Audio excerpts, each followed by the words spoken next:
শিক্ষার্থীদের যে পূর্ব ঘোষিত আন্দোলন আজকে ছিল, কর্মসূচি ছিল লং মার্চ টু শিক্ষা মন্ত্রণালয়, সেটি আদৌ সায়েন্স ল্যাবে মাঠে গড়াবে কিনা সেটি নিয়ে দ্বিধা থাকলেও এই এখন একটু আগে কিন্তু শিক্ষার্থীরা এখানে জড়ো হয়েছেন এবং সায়েন্স ল্যাবের মোড় যেটি রয়েছে সেখানে তারা একত্রিত হয়ে এই মুহূর্তে এখানে সড়ক অবরোধ করেছেন।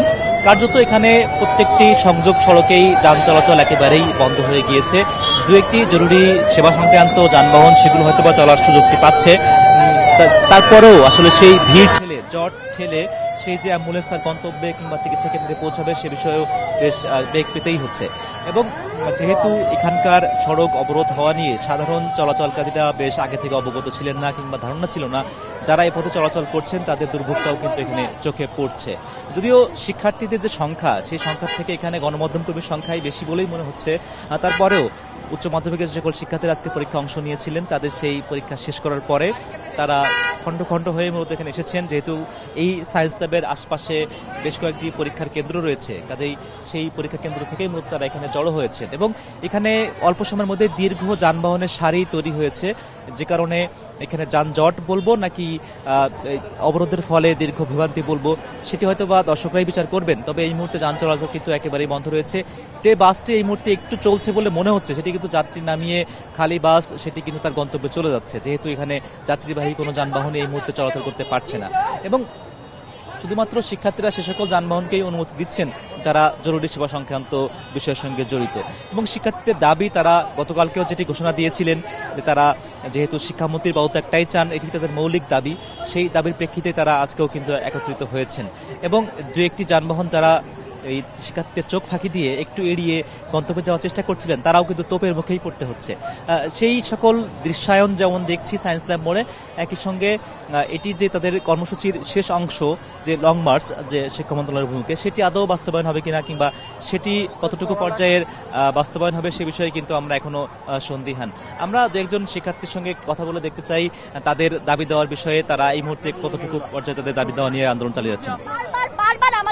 আমাদেরকে বারবার চ্যালেঞ্জের মুখে ই করছে। এই বন্যার মধ্যে আমাকে মজা মারতে পরীক্ষা দিতে গেছে, এখন পরীক্ষা নাকি বাদ দিয়ে দিবে। তো আমরা আমাদের কষ্টের কি মূল্য? আমরা কি পরীক্ষা দিছি না? 10টা চ্যাপ্টার একদিনে কে পড়তে পারে? এখন অনেক সিনিয়র ভাইয়ারা বলতেছে আমরা নাকি অটো পাস চাইতেছি। আমরা কোথায় অটো পাস চাইছি আমি দেখতে চাই। আমরা তাদের মতো অটো পাস চাই না, এটা আমাদের সবথেকে বড় ভুল। আমরা পড়ছি, আমরা চাইতেছি সুষ্ঠুভাবে পরীক্ষা দিতে, কিন্তু এটাকে ওনারা উল্টা পাল্টা ভাবে এটাকে বাই করতেছে কি আমরা কি অটো পাস চাইতেছি। আমরা কই চাইছি আমাকে দেখান, কে চাইছে অটো পাস আমি দেখতে চাই। আমরা যা শিক্ষামন্ত্রীর পদত্যাগ চাই। এখন আমরা আমাদের জুনিয়রদের নিয়ে কনসার্ন, কিন্তু আমাদের সিনিয়ররা আমাদের নিয়ে কনসার্ন না। তাদের সময় আমরা ছিলাম কিন্তু কেউ নাই আমাদের পাশে, অ্যাকচুয়ালি কেউ নাই, কারণ তাদের তো আর বোর্ড পরীক্ষা দিতে হবে না। ভার্সিটির যে ভাইয়ারা ওরা তো আসতে পারে, ওরা তো কিছু বলতে পারে।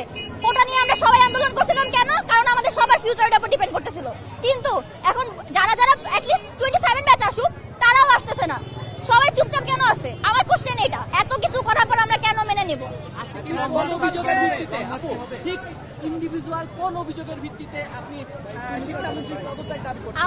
আমরা জাস্ট বন্যায় পরীক্ষা পিছানো না, আপনি সবকিছু করেন, অবজার্ভ করেন, আপনি সবকিছু অবজার্ভ করেন, সবকিছু মিলে আপনি বলেন উনি সুস্থ মস্তিষ্কের মানুষ কিনা, উনি স্টেবল কিনা, আপনি এটা বলেন। ওনার দুঃখ ধুয়ে আমি পানি খাবো? হ্যাঁ, ওনার দুঃখ ধুয়ে পানি খাবো। কয়টা মানুষের স্বপ্ন ভাঙছে? উচ্চ মাধ্যমিকের পরীক্ষার্থীদের সেই ক্ষোভ এখানে প্রকাশ পাচ্ছে তাদের বক্তব্যে, তাদের স্লোগানে, তাদের বিভিন্ন দাবি দেওয়ার যে সকল ভাষা রয়েছে তার মাধ্যমে। এবং এই আন্দোলনকে কেন্দ্র করে ইতিমধ্যেই সায়েন্স ল্যাব এলাকায় পুলিশের যে অতিরিক্ত সংখ্যা এখানে দেখছি আমরা, স্বাভাবিক সময়ে যে পরিমাণ পুলিশ সদস্য এখানে মোতায়েন থাকে আজকে আমরা তার থেকে বেশি পরিমাণ সদস্যই দেখছি। এবং একটু আগেও মিনিট 12 আগেও কিন্তু এখানে যানবাহন চলাচল করতে পারছিল, কিন্তু যখনই আসলে শিক্ষার্থীরা সড়কে নেমে আসেন তখনই এই যানবাহন যেমন চলাচল বন্ধ হয়ে যায়। রাজধানীবাসী তারা পায়ে হেঁটেই তারা গন্তব্যে কিন্তু এখন পৌঁছাচ্ছেন এবং যার কোলে সন্তান তিনিই আসলে তার চোখে মুখেই সেই বিরক্তিটা ফুটে উঠছে যে তাকে পায়ে হেঁটেই এই দূর পথ পাড়ি দেওয়া লাগবে। এবং কোথা থেকে তিনি গণপরিবহন পাবেন কিংবা যানবাহন পাবেন সেই নিয়ে যেমন সন্দিহান তিনি, একই সঙ্গে বাকি পথটুকুও কতটুকু যানজট এড়িয়ে তিনি যেতে পারবেন কিংবা তারা যেতে পারবেন সে বিষয়ে কিন্তু সন্দেহ রয়ে যায়। পুলিশের সংখ্যার কথা বলছিলাম, এখানে সায়েন্স ল্যাবের আশপাশের যে সকল থানাগুলো রয়েছে সেখান থেকে পুলিশের অতিরিক্ত সংখ্যা এখানে মোতায়েন করা হয়েছে এবং তারা যদিও নিরাপদ দূরত্বে অবস্থান করছেন, দাঁড়িয়ে আছেন, তারাও পরিবেশ পরিস্থিতি নজরে রাখছেন, পর্যবেক্ষণ করছেন এই সার্বিক ঘটনাবলী এবং যে কোনো প্রকারের অনভিপ্রেত ঘটনা, যদিও সড়ক অবরোধ করাটাও একটি নিশ্চয় কারো না কারোর জন্য দুর্ভোগের, তবে এটি যাতে করে কোনো সংঘাতপূর্ণ কিংবা ভিন্ন কোনো খাতে এটি সরে না যায় সেদিকেই মূলত পুলিশের সতর্ক পাহারা, সতর্ক প্রহরা।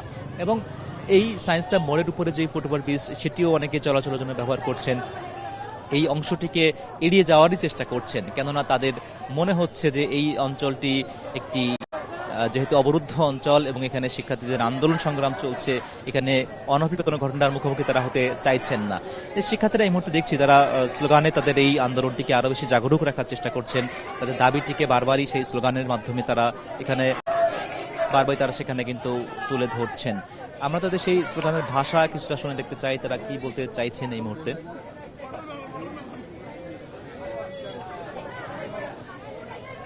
শিক্ষার্থীদের যে দাবিটি, আজকে যে আন্দোলনটি ছিল, যে লং মার্চ টু শিক্ষা মন্ত্রণালয়, সেটি নিয়ে যদিও শিক্ষার্থীরা কোনো কথা বলছেন না, তারা এই মুহূর্তে আজকে অবস্থানটি জারি রেখেছেন। তারা এই কর্মসূচির পরবর্তী অংশে গিয়ে তারা শিক্ষা মন্ত্রণালয় অভিমুখে তারা লং মার্চ করবেন কিনা সে বিষয়ে এখনো যদিও কোনো সুস্পষ্ট উত্তর নেই, তবে সেটি নজরে রাখতে হচ্ছে তাদের গতিপথ, আন্দোলনের গতিপথ কোন দিকে যায়। এবং এই সায়েন্স ল্যাবকে কেন্দ্র করে অন্যান্য যে সকল সংযোগ সড়কগুলো রয়েছে, যেটি মূলত শাহবাগের দিকে গিয়েছে, কোনোটি নীলক্ষেতের দিকে গিয়েছে, সবগুলো সড়কেই আমি দেখছি যে কার্যত যান চলাচল একেবারেই নেই। এবং সেই অল্প সময়ের এই অবরোধের ফলেও দীর্ঘ যানজট তৈরি হয়েছে। যে সকল ব্যক্তিগত বাহনগুলো রয়েছে তারাও নির্বিকার বসে আছেন। গণপরিবহনের যাত্রীগুলো অধিকাংশ ক্ষেত্রে তারা নেমে তারা নিজ দায়িত্বে পায়ে হেঁটে তারা রওনা দিয়েছেন তাদের নিজের গন্তব্যে। এবং সেই যেমন অবরোধ যখন কখন শেষ হবে এই উত্তর যেমন নেই, কাজেই যারা নগরবাসী আছেন তাদের গন্তব্যে যাওয়ার ক্ষেত্রেও তাদের সেই বিরক্তি ভাবটাও স্পষ্ট এবং থাকাটাই হয়তো বা যৌক্তিক। এবং এখানে উৎসুক জনতাও আছে, কেউ কেউ জানতে চাইছেন যে কি এমন ঘটনা যার কারণে আসলে রাজধানীর সায়েন্স ল্যাব অবরোধ করতে হবে, সেই প্রশ্ন যেমন রাখতে চাইছেন। তবে শিক্ষার্থীরা বলছেন যারা এখানে আন্দোলন করছেন তারা মনে করছেন তাদের দাবিটা অবশ্যই যৌক্তিক। তারা মনে করছেন শিক্ষামন্ত্রীর পদত্যাগটাই তাদের ক্ষোভের সমাপ্তি টানতে পারে, তেমনটা প্রত্যাশা তারা এখানে করছেন। দেখছেন আসলে এই ব্যস্ততম সড়কটি একদিকে যেমন একেবারেই জনশূন্য, একেবারেই যানবাহন শূন্য, অপরদিকে সড়কের অপর পাশে কিন্তু আবার যানবাহনের দীর্ঘ সারি। অর্থাৎ এখানে একদিকে যেমন আতঙ্কগ্রস্ত হয়ে এই সড়কের শাহবাগ অংশ থেকেই মানুষজন যান চলাচল বন্ধ রেখেছে, আবার অপর দিক থেকে কাটাবন অংশ থেকেও কিন্তু সেই যানবাহনগুলো যেগুলো এখানে সায়েন্স ল্যাব ভূমিকে চলে এসেছিল সেগুলো কিন্তু এখানে জটের শিকার হয়েছেন। আমরা এই আন্দোলনের আরও একটু কাছে যেতে চাই যেখানে শিক্ষার্থীরা মূলত জড়ো হচ্ছেন। তবে এই যে কোথাও কোথাও ব্যক্তিগত যানবাহন, কোথাও কোথাও গণপরিবহন, কোথাও বা রিক্সা, এই যে দীর্ঘ সারি দাঁড়িয়ে আছে, তাদেরও কিন্তু এই উত্তরটি তারা জানতে চান যে আসলে এখানকার সড়কটি কখন উন্মুক্ত হবে, কখন যান চলাচল স্বাভাবিক হবে। এবং যেহেতু এখান থেকেই খুবই অল্প দূরত্বেই সচিবালয় কিংবা শিক্ষা মন্ত্রণালয়ের যে সকল কার্যাবলী, সেই যে অধিদপ্তরগুলো রয়েছে সেগুলো, কাজে এখানে শিক্ষার্থীরা আদৌ সেখানে যাবেন কিনা তাদের কর্মসূচি অনুযায়ী, পূর্ব ঘোষিত যে কর্মসূচি রয়েছে সেটি অনুযায়ী, নাকি তারা আসলে এখানে বিক্ষোভ করে তারা আবার ঘরে ফিরবেন, সেই বিষয় প্রশ্নটি কিন্তু বারবার এখানে উঠছে। এবং শিক্ষার্থীদের আজকে যে নির্ধারিত পরীক্ষাটি ছিল তারপরে যদিও উত্তরা অংশে আমরা দেখেছি যে আগে থেকেই তারা রাস্তায় নেমে পড়েন দুপুর 2টা নাগাদ, কিন্তু তার পরে অংশেই আমরা দেখেছি সায়েন্স ল্যাবে কিন্তু এখানে তারা সড়কে নেমে এসে তাদের দাবি দেওয়ার পক্ষে আন্দোলন করছেন। এবং এই দাবি দেওয়ার যেই তাদের যে ভাষা বা স্লোগান, তারা যদিও গতকালকে 3 দফা বলছিলেন, আজকে সেই 3 দফার জায়গা থেকে তারা আজকে 1 দফাকেই বেশি প্রায়োরিটাইজ করছেন, 1 দফাকেই বেশি সামনে আনতে চাইছেন। আমরা দু একজন শিক্ষার্থী বন্ধুর সঙ্গে কথা বলার চেষ্টা করে দেখব। ভাইয়া, আপনারা তো এখানে অবস্থান করছেন, আজকে দাবি দেওয়া তো লং মার্চ ছিল, সেটি কখন বাস্তবায়ন হবে? একটু পরে আমরা শুরু তো করছি, এখন মাত্র আর স্টুডেন্ট আসতেছে, তারা সবাই আসলে আমরা কার্যক্রম শুরু করব। আরেকটি বিষয়, আপনাদের দাবি দেওয়া আমরা আগে থেকে জানি, তারপরেও নতুন করে জানতে চাই আপনাদের দাবিটা এই মুহূর্তে কোন কোন দাবিগুলো আছে? আমাদের শিক্ষামন্ত্রীর পদত্যাগ চাই, আমাদের পরীক্ষা 2 দিন পিছানো লাগবে, আমরা শিক্ষামন্ত্রীর পদত্যাগ চাই, এটা হচ্ছে আমাদের দাবি। শিক্ষামন্ত্রী বলছে তার খুবই দুঃখিত তার আচরণের জন্য, কথাবার্তার জন্য। আপনারা কি মনে হয় তার এই দুঃখ প্রকাশকে আপনারা গ্রহণ করবেন? না না, তার দুঃখ প্রকাশ গ্রহণ করার মতো না, তাকে আমরা গ্রহণ করব না। আমরা নতুন শিক্ষামন্ত্রী চাই। এই শিক্ষার্থী বন্ধুটি যেমনটি বলছিলেন যে তিনি বা তারা নতুন শিক্ষামন্ত্রী চান। শিক্ষামন্ত্রীর পক্ষ থেকে যে দুঃখ প্রকাশটি করা হয়েছে সেটিকে তারা সন্তুষ্ট নন। একই সঙ্গে নতুন শিক্ষামন্ত্রী আসলেই তারা মনে করছেন তাদের যে যাওয়া পাওয়া সেই অনুযায়ী তারা ভবিষ্যতের শিক্ষা পদ্ধতি কিংবা শিক্ষা কার্যক্রম সেটি চালিয়ে নেওয়া খুবই সহজ হবে।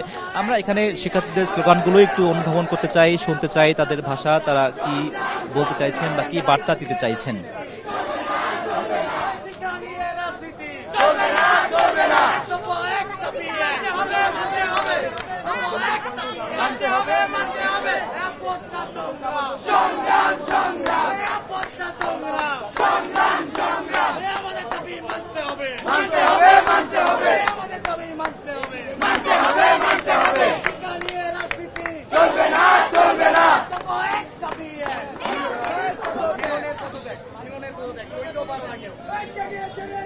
শিক্ষার্থীরা এখানে তাদের যে কালকে 3 দফা ছিল, আজকে তারা বলছেন তাদের আজকে দফা মূলত একটি দফা 1 দাবি 1 শিক্ষামন্ত্রীর পদত্যাগ।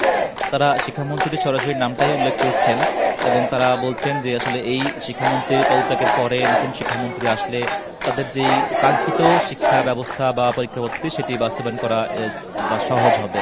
এবং সেই দাবির প্রেক্ষিতেই তারা এখন স্লোগানে এই সায়েন্স ল্যাব মোড়টি জাগরুক রেখেছেন। সেটি আমরা খেয়াল রাখছি। একদিকে যানবাহনের দীর্ঘ সারি, একদিকে পুলিশের সতর্ক প্রহরা এবং এর মাঝখানেই মূলত শিক্ষার্থীদের এই আন্দোলন।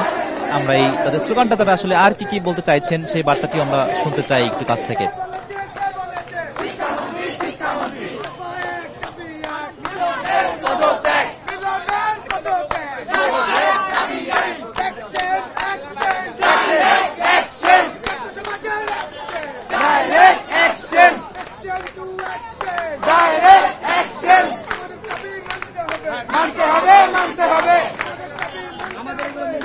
শিক্ষার্থীরা বলছেন তাদের দাবি মেনে নেওয়াটা খুবই যৌক্তিক হবে এবং তাদের এই দাবিটি না মানলে তারা তাদের আন্দোলন সেটি চলমান রাখবেন এবং এটির যে আসলে আজকেই আন্দোলনের পরিসমাপ্তি হবে কিনা তেমন যেমন কোনো উত্তর নেই।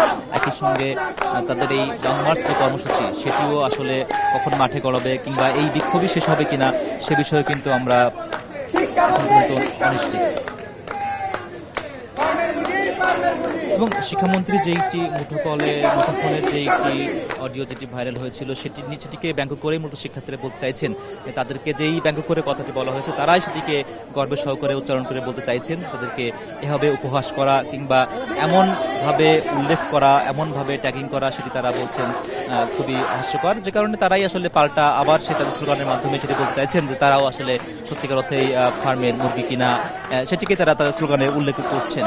এবং এখনো স্লোগান চলছে। বিভিন্ন ছাত্র এবং ছাত্রীরা যারা পরীক্ষা শেষ করে এসে এই সড়কে অবস্থান নিয়েছেন তাদের সেই আন্দোলনটি এখন এখানে এই সায়েন্স ল্যাব মোড়ে চলমান রয়েছে।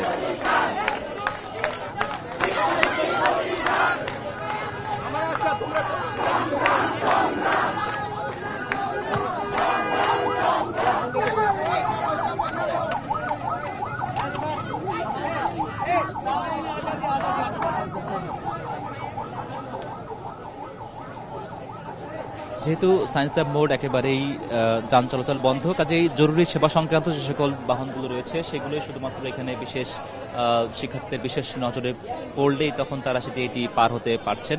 এছাড়া এই ব্যস্ততম সড়কের প্রত্যেকটি সংযোগ সড়ক, প্রত্যেকটি যে সকল অংশ, প্রত্যেকটি ওই চলার পথ সবগুলোই কিন্তু একেবারেই বন্ধ রয়েছে এবং আকাশও যেহেতু মেঘলা, যারা ঘরে ফেরা মানুষ তারাও আসলে এই গণপরিবহনবিহীনভাবে কীভাবে গন্তব্যে পৌঁছাবেন তেমন উৎকণ্ঠা, তেমন একটু আক্ষেপ, হতাশা, ক্ষোভ সেগুলোও কিন্তু বিরাজমান রয়েছে। কাজেই আসলে এই যে আন্দোলন আসলে এটির সমাপ্তি যেমন কখন হবে সেটি যেমন উত্তর কারোর কাছে জানা নেই, একই সঙ্গে এটির ফলে জনদুর্ভোগেরও যে আসলে শেষ কখন হওয়া সম্ভব সেটির যে সমাধানের কোনো উদ্যোগ নেওয়া সেটিও কিন্তু পুলিশের পক্ষ থেকে দৃশ্যমান এখনো কোনো পদক্ষেপ চোখে পড়েনি। এবং যেহেতু আমরা একটু আগেও দেখেছি যে এই সায়েন্স ল্যাব অঞ্চলে, এই বৃহত্তর শাহবাগ অঞ্চলে একটু আগেও ঝুম বৃষ্টির একটা আভাস পেয়েছিলাম, এখনও কিন্তু আকাশ মেঘলা। তাহলে নগরবাসী যারা মূলত কর্মক্ষেত্রে যাচ্ছেন কিংবা তার গন্তব্যে যাচ্ছেন সেই গন্তব্যে যাওয়া মানুষের ভোগান্তি আরও বাড়বে কিনা তেমন প্রশ্নও কিন্তু এখানে উত্থাপিত হয়েছে। এবং সেগুলো শিক্ষার্থীরা পরীক্ষা কেন্দ্র থেকে বের হয়ে পরীক্ষা দেওয়া শেষ করে এখানে আসলেন, তাদেরও আসলে এই ঘরে ফেরার কখন হবে বা তাদের অভিভাবকরাও আসলে উৎকণ্ঠায় দিন কাটাচ্ছেন কিনা ঘরে, সেটিও কিন্তু একটি প্রশ্ন উত্থাপিত হয়েছে।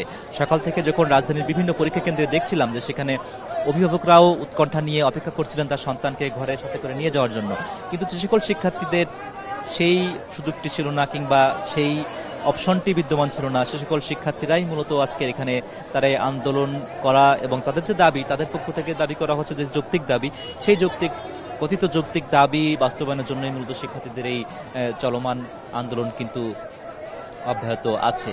এবং আমি যেটি আগে উল্লেখ করেছিলাম যে গণমাধ্যম কর্মী যে সংখ্যা এবং আন্দোলনকারীদের যে সংখ্যা দুটিকে পাশাপাশি দাঁড় করালে এটি কিন্তু অনেকের জন্যই দুরূহ হয়ে উঠবে যে আসলে সংখ্যাটি কাদের বেশি, গণমাধ্যম কর্মী নাকি সেটি আসলে আন্দোলনকারীরা। আমি একটু আগেও যে আভাস দিচ্ছিলাম যে একটু পরে হয়তো বা ঝুম বৃষ্টি নামার একটি সম্ভাবনা ছিল, সেই ঝুম বৃষ্টির যে এক ফোঁটা ইতিমধ্যেই সেটি কিন্তু এই সায়েন্স ল্যাব এলাকায় দেখা যাচ্ছে। কাজে এই যে আন্দোলন সেটি আসলে বৃষ্টি উপেক্ষা করেই হবে নাকি তারা ঘরে ফিরবেন আন্দোলন স্থগিত থেকে, সেটিও একটি অপেক্ষমান প্রশ্ন, তার উত্তরটি হয়তো বা পরেই আমরা জানতে পারবো। এবং যে ঘুরে ফিরে বারবারই কয়েকটি স্লোগানই বারবার এখানে উচ্চারিত হচ্ছে, সেটি কিন্তু সেই শিক্ষামন্ত্রীর পদত্যাগটিকে কেন্দ্র করে। এবং গতকালকে যেমন 3টি দাবি ছিল, একই সঙ্গে যে সহজ পাঠ্য প্রশ্ন, একই সঙ্গে শিক্ষামন্ত্রীর পদত্যাগ এবং পুনরায় পরীক্ষা নেওয়া, সেই দাবি থেকে সরে এসে আজকে মূলত একটি দাবি এখানে বারবারই উচ্চারিত হচ্ছে শিক্ষার্থীদের পক্ষ থেকে। সেই স্লোগানটা আমরা তাদের মুখ থেকেই শুনতে চাইব।